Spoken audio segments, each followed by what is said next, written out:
Hi boys and girls, I have another new book for you today. I'm really excited about this one because I actually know the author.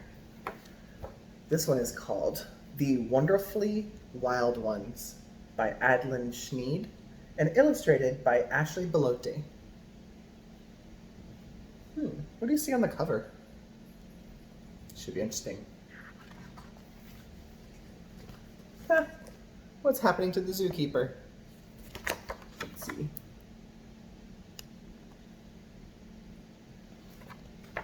I'm really excited for this one.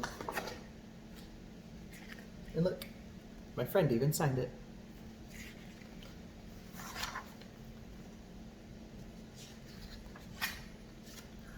It was another normal day at the Good Zoo. Normal for the Good Zoo meant wild. Wild because 3 lively lions, Teresa, Colby, and Sienna.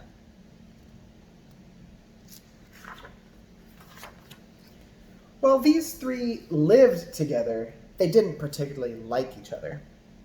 They fought like siblings trapped in a car during a 12-hour road trip with no bathroom breaks. Yikes. They fought in the morning, in the afternoon, and of course, dinner time was no different. You see what they're doing to each other? There was a rumor that the zookeeper was going to replace them with more gentle lions. Uh-oh. Despite their bickering, they decided to escape in order to avoid being replaced. They escaped under the cover of evening? Their bedtime was 8 p.m. after all. I wonder where they're going to go.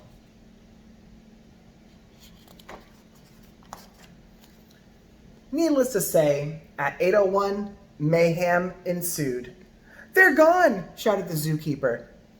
It was a soda spilling, trash cans tipping, popcorn popping kind of time. Shh. The only zoo inhabitants at peace among the chaos were the lions. They slipped right out the front gate and ran, and, oh yeah, ran.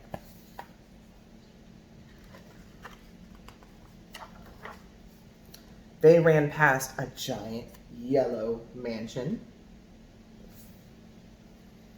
They zoomed past a stadium full of blue and gold with voices shouting, "Let's go!" They splashed through a giant waterfall, which was good because by this time the lions were parched. That means they were thirsty.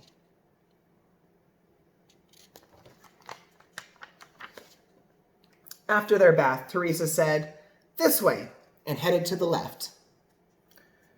Colby said, "That way," and turned to the right. Sienna said, "No way," and went straight ahead. Uh-oh. Mayhem ensued.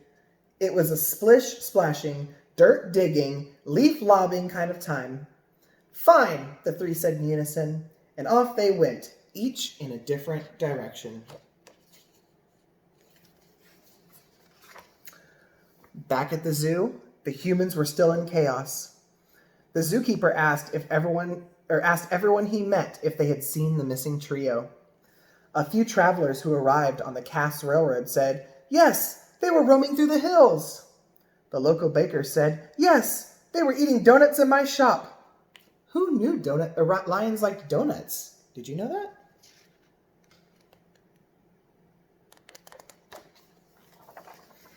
The mayor said, "Yes, they were walking down Main Street." The trio continued on their separate ways, trotting along in their travels. Teresa ventured to a vast lake surrounded by skyscraping, jagged rocks. Colby made it all the way to a shiny golden dome where he saw a big green thundering herd. Not like the ones he saw in the wild, though. Sienna hiked up to a bridge that spanned all the way across the valley.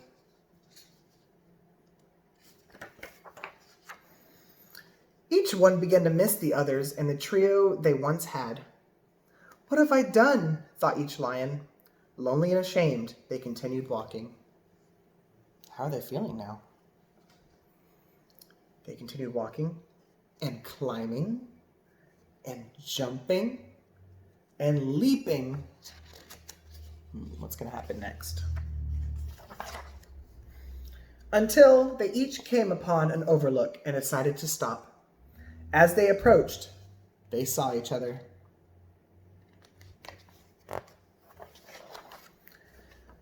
They began to appreciate one another just as much as the sights they had seen. Together, they sat and watched the sunset. Mayhem did not ensue. They didn't fight, didn't hiss, didn't claw or spit. Something had changed during their journey.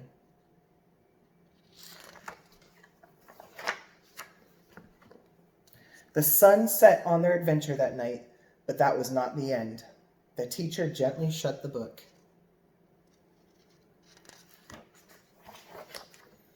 Where are they now? She asked the class. Some say that these wild, wonderful, and lively lions are still living in the hills of West Virginia, constantly roaming and enjoying the views.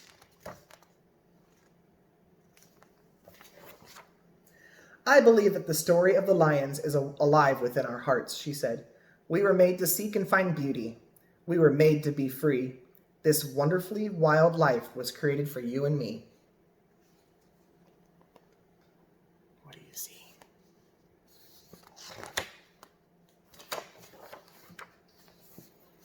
The end.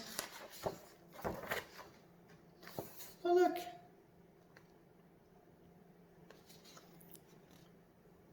To the best zookeeper. Thanks for listening. I'll talk to you later. Bye.